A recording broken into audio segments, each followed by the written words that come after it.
Congressional Democrats rally on Capitol Hill today to push for renewed unemployment benefits for hundreds of thousands of people. Good afternoon. I'm Angie Hendershot. And I'm Terry Kam. Congressman Dan Kildee joined House Democratic leader Nancy Pelosi late this afternoon. They say Republicans are trying to silence the voices of unemployed Americans.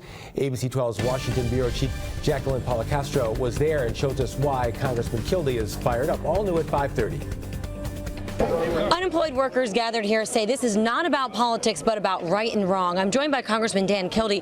The congressman has been pushing for an extension since the benefits ran out on December 28th. Republicans say they're not going to take up a vote on this, so why keep pushing? Well, because the American people's voices have to be heard, and I think what we'll find is that unemployment is not a partisan condition. There are unemployed people, long-term unemployed in Republican districts. They need to speak up. There were some unemployed people here, a lot of tears coming from them, and they're asking, they say they want democracy to work. Right. Do you think that's a fair statement? It is. I mean, even today, we tried to hold a hearing in the Rayburn building, and the Republican leadership decided that the room that we had reserved was no longer available to us, so we had to take to the steps.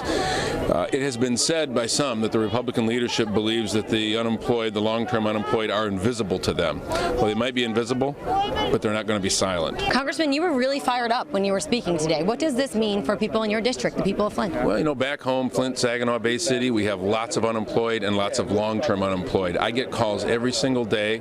I get emails. I get tweets from people.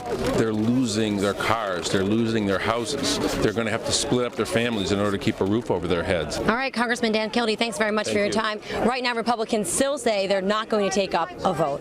Reporting in Washington, Jacqueline Policastro, ABC 12 News.